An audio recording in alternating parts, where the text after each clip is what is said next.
丰田啊，刹车，检查制动系统，总共这几颗螺丝啊，就是有点不好拆啊。这马达单独拆，这个马达单独拆不用换刹车油啊，也不用排空气，装上就可以直接用了，比较省事儿，还省钱啊。这个比较省事，等我慢慢给它掏出来就可以了。螺丝全部已经拿下来了，等一下掏出来给大家看一下。拆下来了啊。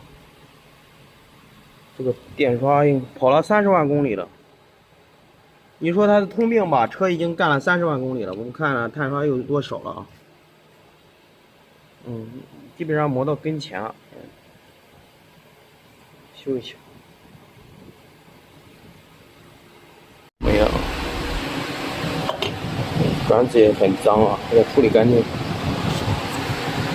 修一下就可以了啊。